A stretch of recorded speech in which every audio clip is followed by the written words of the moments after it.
One thing that we hear time and time again from clients and other people who are looking to get into the OFM space is OnlyFans management saturated? The short and sweet answer here is no, it's not oversaturated, but let's dig into the reasons why. To an extent, I can understand why some people feel like OnlyFans management is saturated when all you're seeing on social media or Instagram and YouTube is 18-year-old millionaires flexing their cash in a club somewhere. But the reality is OnlyFans as a platform is only continuing to grow every single day. And with that said, yes, there are lots of new agencies popping up every single day, but speaking from experience, the majority of which don't have a clue what they're doing, and even fewer are actually making any profit at all. So why are the agencies struggling? What is holding this space back? Is it that the industry is saturated? I don't think so.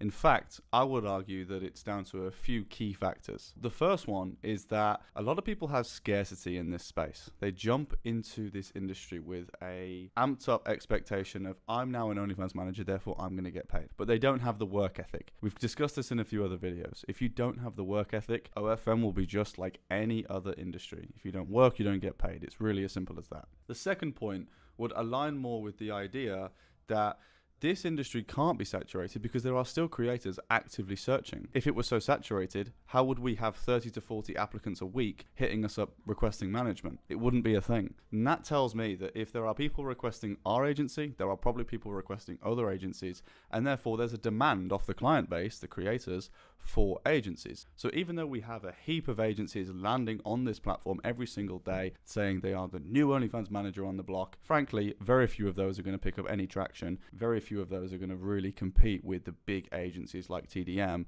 and actually offer a valuable service that creators desire. We live in a loneliness economy where every single day degeneracy increases and people's ability to go out, be extroverted, be confident, talk to women decreases. As a result of that, we have more and more guys, for the most part, on this platform actively seeking some sort of connection with some sort of virtual creator that they want to build a connection with, which ultimately leads to more potential customers for our potential clients. Now, if we have an industry with clients that are desperate for our service and customers that are waiting to be sold to, that is a recipe for profit, really, isn't it? Let's face it. You know, what other business model offers you that?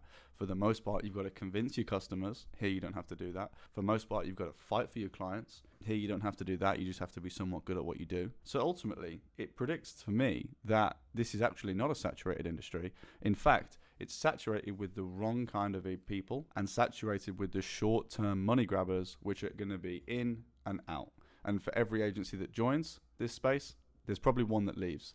Meaning ultimately, we don't see an increase in number of agencies. We just see more agencies coming and going and coming and going. And it creates this false idea that the industry is saturated when frankly it's not. Something else to remember here is that OnlyFans as a platform is absolutely within its infancy. It's been around since 2016, and if you compare it to something like e-commerce, which has been around for decades now, other people seem to view e-commerce as an oversaturated platform. Whether it is or whether it isn't is up for debate, but OnlyFans has been around for literally a handful of years. The platform is only going to continue to grow as the loneliness economy grows. The reality is that this industry is not going anywhere. It will always continue to grow, whether that's on OnlyFans or whether it's on a different platform, whether it's through AI, virtual reality, or something to that nature. So I'd argue that now is the perfect time to get involved in OnlyFans management as the space continues to grow. Now, arguably one of the most influential factors on why it's not saturated is actually down to the people that are already within the space. This industry is dominated by people that aren't professional in the way that they operate. They don't have any sort of corporate structure. They aren't paying tax. They aren't incorporated in the right way, in the right jurisdiction, operating above a legal framework. They don't treat models with respect. They don't do the necessary to operate as a business that has longevity. Now, if you operate in such manner, if all of your creators respect you, if you're good people wholeheartedly behind the service itself, people will respect that and people will give you the business based purely on that. People buy people, and if you are a good person, people will see that. It will not only give you more opportunity to prove yourself, in other words, creators thinking, you know what, I like this guy, I want to see what he can do, I'll give him the chance. But actually, it can also keep creators and it can offer you a higher retention rate. Because let's say you screw up. Okay, you've just made a start, you don't really know what you're doing. Every agency screws up. Every single agency will screw up to some extent. And they either have in the past, or they are at the moment, or they will in the future. It's natural. It's human error. When that arises, how you can retain creators will, for the most part, rely on how you treat those creators.